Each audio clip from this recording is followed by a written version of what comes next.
So speaking of Canadian films, Great Canadian films. The Life and Hard Times of Guy Terrifico. A honky tonkumentary. Yep. Great movie. We watched, this is your pick, by the way. Yeah. We watched it back in college. Well, first of all, Oh, we got a first of all. it was at Rogers Video. Like, I rented it and watched it. I was like, holy shit, this movie's great. To buy it was, at the time, very difficult. Okay. Like, I had to order it special and stuff, and it was pretty pricey. Even now, you can't get this movie on DVD. No. Like, it's like a used copy for $70 kind of thing. Fuck. Yeah. Keep that nice then. But this is I think, the most underrated movie we've probably watched for this podcast. It'll sleep on you. Like, it's so fucking good, and nobody's talking about Guy No one's Terrifico. talking about it. What's it got on IMDb? It's got 6.6. Did you see how many reviews there were for that? No, I didn't look at that. Just over 300. Oh, shit. Which is about 10 times less than most of other movies we've reviewed. Yeah, End of Days has like 1,400. I think it's got like a few more than that. Yeah. But yeah.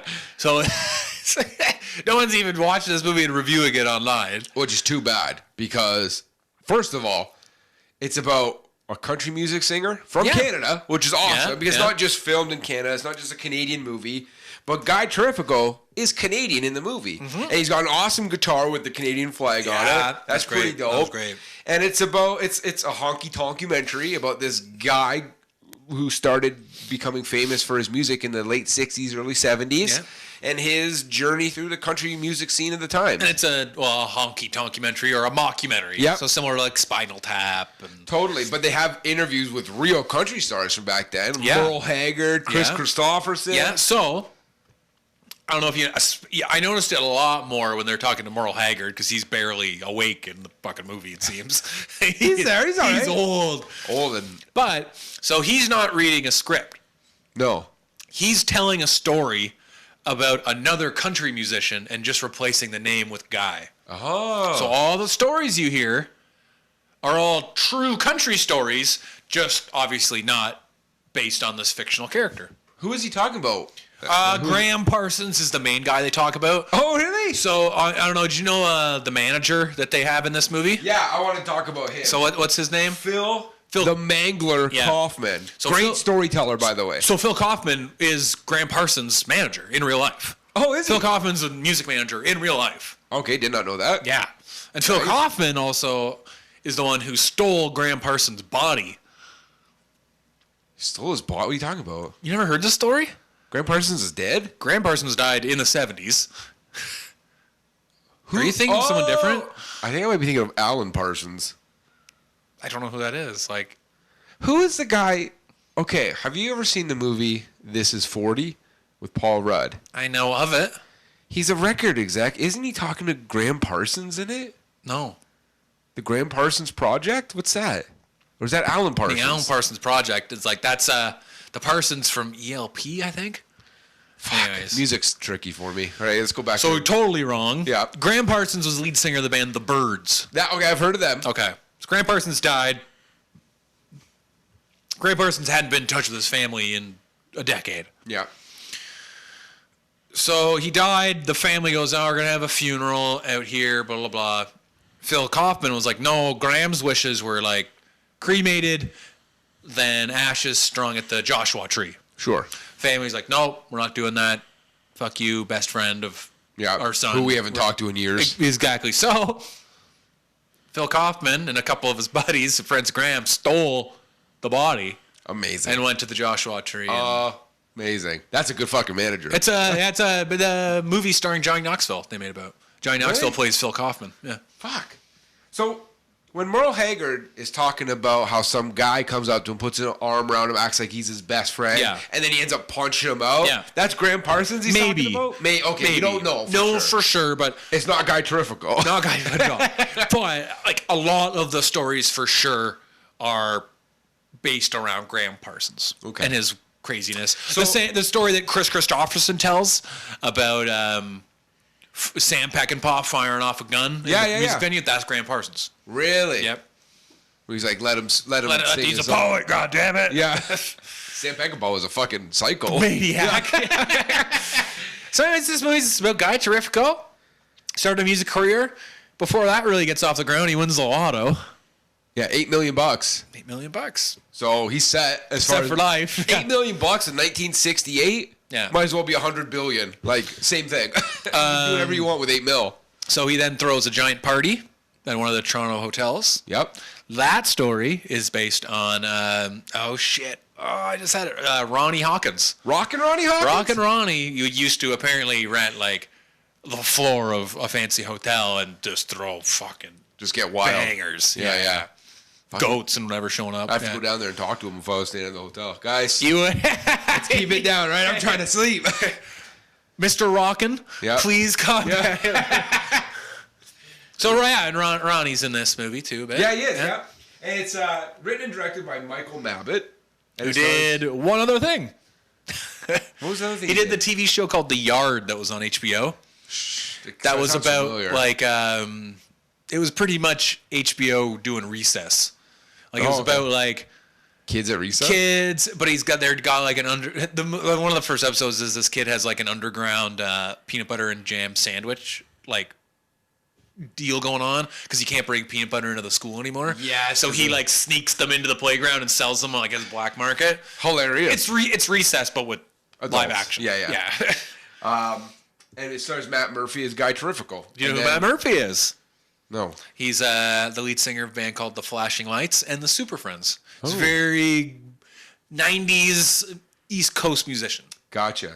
And I definitely don't know anything about the country music scene from that era, or this era, or frankly any other era. Right. You probably know more about this era now. Well, now, yeah. But watching this movie, if you didn't tell me it was a mockumentary, this is a real guy.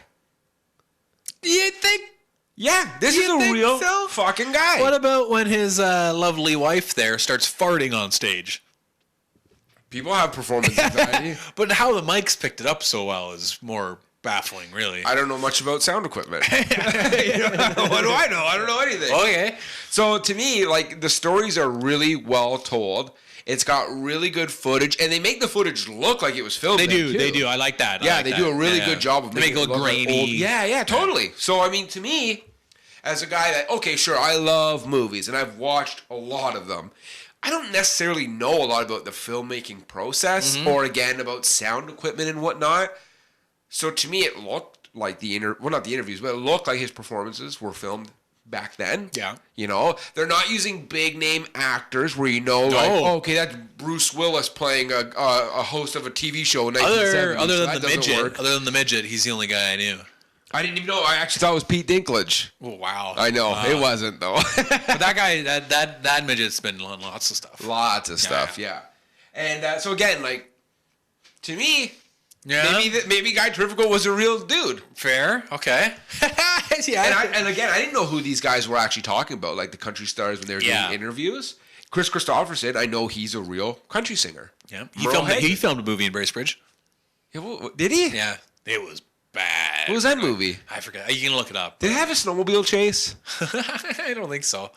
He also did. It had Jeff Healey playing, though. Really? Yeah. He was also in Convoy. Great film. That movie's not great. That movie is great. No, it's and not. He's a babe. Oh, not going to argue that. Yeah. Those steely blue eyes. Oh, it cut right through you. I met Chris Christopherson when I was a kid. Yeah? Yeah. Nice guy? I was pretty young. I was like 6 maybe. Yeah. Did you even know who he was then? No. My mom, so when they were filming the movie in town, Chris stayed, he had like his own trailer and stayed. Of course. But a lot of the crew, like lighting guys or whatever, stayed at the hotel my parents owned at the time. Nice. So then my mom got friendly with them. Was like, hey, do you think I can go meet Chris Christopherson? Like, that'd be. She's probably a big fan. Yeah, and they're like, yeah, of course, we'll figure. Yeah. Yeah. So I went with my mom and met this guy, and I just remember because he's like 6'4", 6'5". He's like a tall, he's a tall guy. dude, and he came right down, like kneeled on one knee and like looked me in the eyes and said, hello, my name's Chris. Aww. Yeah, and then it wasn't until years later I was like, holy fuck, I know that Chris guy. Christopherson. Jesus Christ, I must have been an idiot. The whole fucking movie is just, it's so good. They just Matt Murphy, or Guy Terrifico, is just drunk out of his goddamn mind the entire film. And on pills. And drugs and whatnot. And they just drag him to things. And then he seems totally incoherent. Yeah. Put him on stage, the lights come on, and boom, he plays the song perfectly. Not really well. Well, I mean, yeah. He might fuck a drum. Yeah. But he performs. And he's totally out of it for most of the movie. Yeah, he's also clumsy before drugs and alcohol, which I liked. Yeah, a little bit. Kept falling off stuff. It was just so, and to me, going back to maybe tricking me to think this was an actual documentary, I bet there was a lot of musicians like that, where they would have to be dragged from venue to venue, but as soon as those lights go down or come on or whatever, they nail their performance. Also, speaking to the point where you think it's a real movie, the songs are incredible. Yes, we should. The songs are phenomenal, I think. Like, they're real enough songs to They're real good songs, yeah. You don't really hear a full version of it, like in the movie, but they have full versions of them available. I have the soundtrack. Yeah. Again, very hard to come by. I don't know what my favorite song is. Do you have one from the movie? Worth a Song's really good. Yeah, that is really good. Another Saturday Night's. That's kind of, I gotta rewind that. Saturday Night, I think that's probably the best. The new Mr. Me's really good. Well, that's a Chris Christopherson song though. Oh, that's why they're doing the duet at the end. Yes, that's a Christopherson song. Still a good song. Great song. Yeah. And It's All Right. They kind of it's all right. They kind of play that like throughout. He goes through like a religious phase. Yes. And then he writes a song drinking with Jesus. I saw Jesus all my life, but all he gave me was a big fat wife. Kids so gosh darn ugly, make an onion cry. That's poetry right there. Yeah. I'll just grin and bear it. Well, the good Lord lets me have it. I got a 40 ounce of heaven behind the bar. Pretty good song, man. It's just, I don't know. It's great. Oh, there is a scene.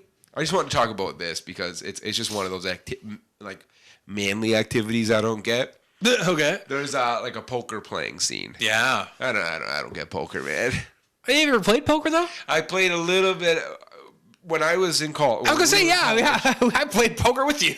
Yeah, like everybody was playing Texas Hold'em. Yeah. It was huge for some reason. It was on TV everywhere. Yeah, all the time. Everybody was doing Texas Hold'em. So my roommates were, of course, into it. So I played a few rounds, I guess, but it was more of a social thing for me to drink and make jokes. That's what cards is, though.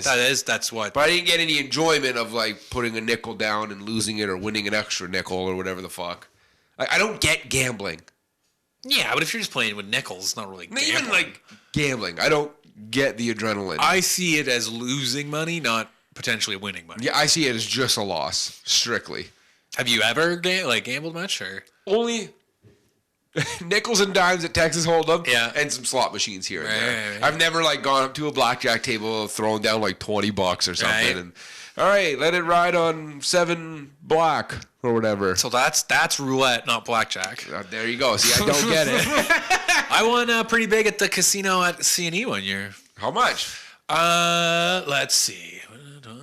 Like $350. Holy shit! Yeah. That's pretty good. I came What'd you do? Let it ride on black? Yeah, I came in. We were playing roulette. Because you put it on different ones, like odds or even. So I put it on even, and then my lucky number is 25. Sure. Put money on 25. 25. I'm like, okay, I'm cashing out. Yeah.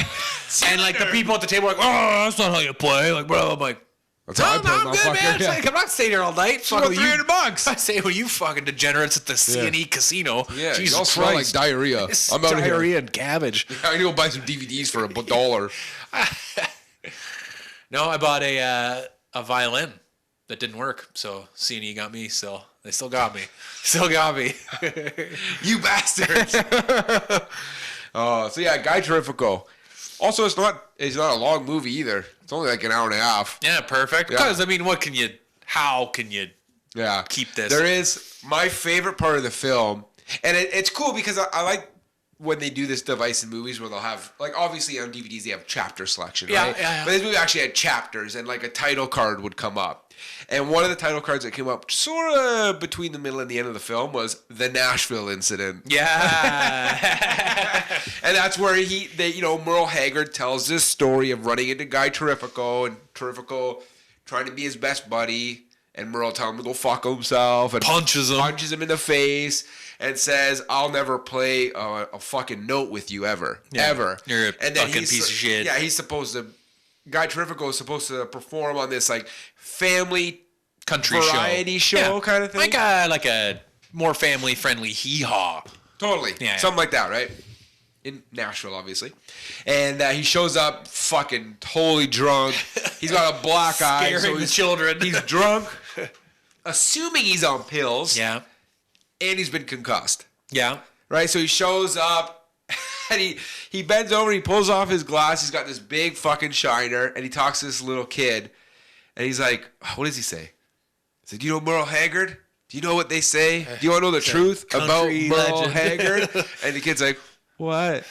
He's a country music legend. And then he gets up and he's like stumbling around. So they try to escort him off. And the host of the show is like, "All right, everybody's been Guy Terrifico. Thanks for coming." He tries to lead him off. Guy Terrifico spins around and just goes into his song. And it starts really strong. Like, okay, he's pulled it together for the performance. Well, do you know what song that is? No, I don't. That's Working Man Blues by Merle Haggard. Oh, yeah. Yeah. But then he has a breakdown and destroys the set. Yeah. He just starts trashing the drums. Was that the first time he fucks a drum? No, he doesn't fuck the drum on that show. No, he does not. No. That's earlier in the movie. Yeah. Huh. Because is that taken from anything? I don't think so. I don't know. Maybe. Lots is, right? I just don't know. But yeah, you can. He starts humping the drums every show, and that ends up with like people come around and around to see. They just want to see him fuck. They don't want to see him perform other than to fuck the drum. Yeah, they want to see the sideshow, not the musician. That's sad. That's actually sad. Stuff like that happens a lot in music, right? Or they get like a huge #1 hit song that they don't like. Warren Zevon's only #1 hit song is "Werewolves in London." Yeah, and it's a joke. They were fucked up in the studio messing around and started howling like werewolves, and the studio exec was like, "You got a hit song there." They're like, "What?" And he had to play it fucking every time he played. Warren, tape it, seal it. We got a #1 big guy. Here, you did it. Nobody gives a shit about all your other poetic music horse shit. Yeah. We want werewolves in London. We want you. We're talking round the clock airtime. We're talking about tour buses with wolves on them. You're going to ride into the Skydome on a robot wolf to play. Have you thought about dressing up as a werewolf? Yes. We'll glue hair all over your body. It'll be great. Poor guy. Yeah. And that was just fucking around in the studio? Yeah. Like, wouldn't it be funny to do a song about werewolves in London? And I guess that movie had just like come out, right? It's before that. It's before the movie? Yeah. That can't be right. I think so. Yeah. Where the fuck you come up with the term then? Werewolves in London. Nothing to do with actual werewolves. No? Yeah, it does. No. It talks about like eviscerating a dude. Yeah. He talks about all sorts of fucked up. You ever listen to the lyrics of Excitable Boy? Oh yeah, he talks about a kid who's raping and murdering people. I think it had to have come out after the movie. I don't think so, man. Well, when did the song come out? Like in the early 80s, right? Nope. 70s. Because I think Werewolves in London, or American Werewolf in London, was like 81 or something, wasn't it? Werewolves of London. 78 was the song. Okay. Yeah, because I think the movie was early 80s. So maybe they got the title of the song from Warren Zevon. Yeah, maybe.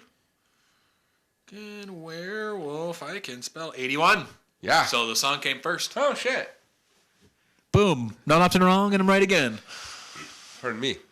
Oh, there you go. Yeah. Poor Warren Zevon. Nah, not poor Warren Zevon. He did good. No, he's dead.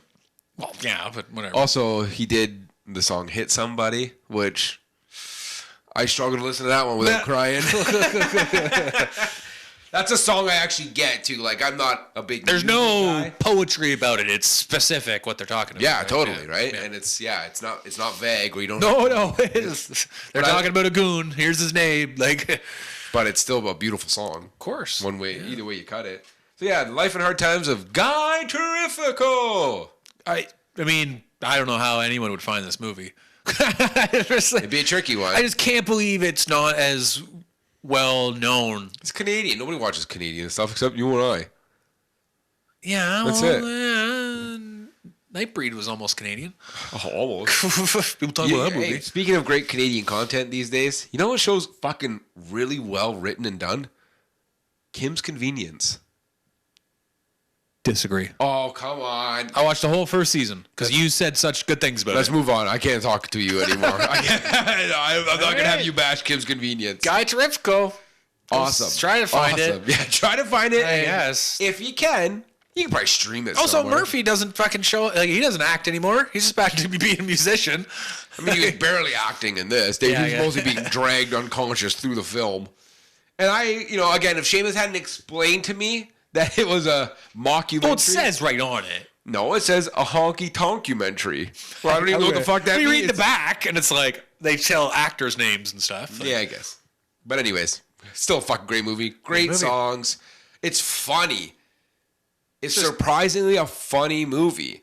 Like, the stories they tell. Like, Matt Murphy isn't funny in it, you know? He's not... Him falling down's pretty funny. Yeah, but I mean, he's not like a jokey, funny guy. Yeah. But the stories that are told and the way the interviews are cut with what's happening is really funny as well. And then he gets killed. He doesn't get killed. He fakes his own death. Maybe. Maybe. We don't know. We don't know. Where's Guy Terrifico these days? Maybe there's a sequel. Ooh, there's a George Snuffleupagus appearance, too. Forgot about Snuffleupagus. Yeah, he's in it. And again, everyone, like, the newsreels are for real news people doing a bit. Like, you could be fooled. I could have been fooled. Yes, I'm okay. I am a fool, so. Well, there you go. A fool can easily be fooled. Yes, agreed. So, Guy Terrifico, check it out.